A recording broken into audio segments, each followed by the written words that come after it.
He promises to repeal the Trump tax cuts on day one. And that would, without question, raise taxes on most Americans, even those with lower income. A James Madison Institute study showed that in the spending alone, the Biden plan would cost $49,000 per family over a decade. That's almost an entire year's income for an average family. Even a Bloomberg report acknowledges that his announced plans would stifle the economy. There are many other issues we could share, but the most in-your-face issue is the Biden's family corruption. This story gets worse by the hour, and the White House is obviously trying to get the story out, but others are trying to cover it up. It's obvious that Hunter Biden was selling access to his father in the White House to groups, sketchy groups in the Ukraine, China, and Russia. The story seems to have been corroborated by an abandoned laptop and also a former business partner. While Joe Biden denies knowing anything about Hunter's business dealings, he did take him on Air Force Two to China on a business trip. And shortly after, he got $1.5 billion investment from the Chinese. And there are emails, and they appear to indicate that these deals would not have happened without Joe Biden's involvement. And that does seem to be a reasonable notion. Hunter Biden was forced out of the Navy for drug abuse, and he's had ongoing challenges in this area, according to police reports. It's hard to imagine that the wife of Moscow's mayor would give him $3.5 million outside of his connection to his father.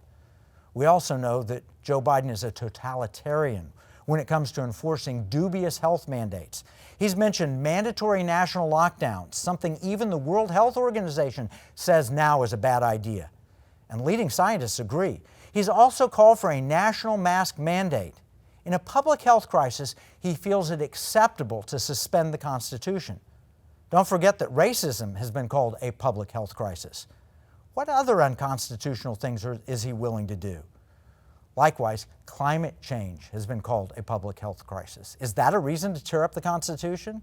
Maybe he thinks so. Then, of course, there's a plan to defeat conservative America once and for all with tricks like creating new states out of Puerto Rico and the District of Columbia, eliminating the Electoral College, opening the borders with amnesty and quick citizenship. That would guarantee a permanent Democrat popular majority.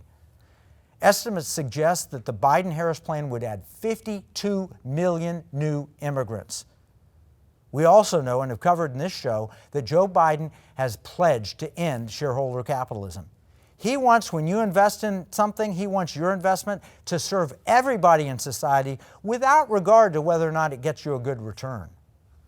Finally, we now know that Biden is remarkably comfortable with social media censorship as long as it benefits him.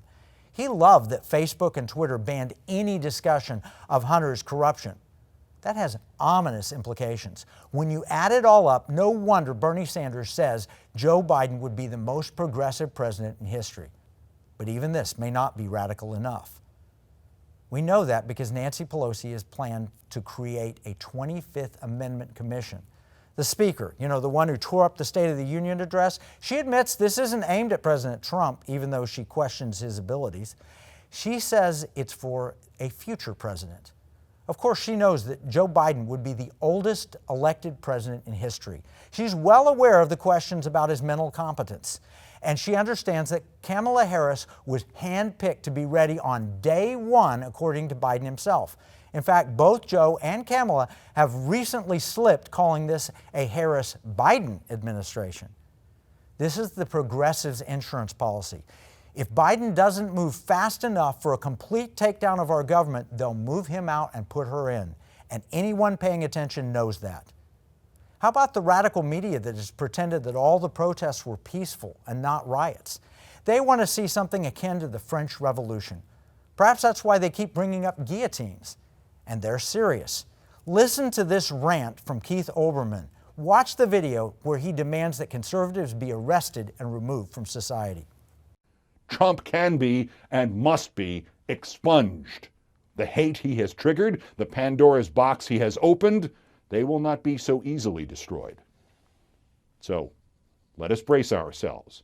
The task is twofold. The terrorist Trump must be defeated, must be destroyed, must be devoured at the ballot box. And then he and his enablers, and his supporters, and his collaborators, and the Mike Lees, and the William Barrs, and the Sean Hannitys, and the Mike Pences, and the Rudy Giulianis, and the Kyle Rittenhouses, and the Amy Coney Barretts must be prosecuted and convicted and removed from our society while we try to rebuild it, and to rebuild the world Trump has nearly destroyed by turning it over to a virus. Remember it, even as we dream of a return to reality and safety and the country for which our forefathers died, that the fight is not just to win an election, but to win it by enough to chase, at least for a moment, Trump and the maggots off the stage, and then try to clean up what they left.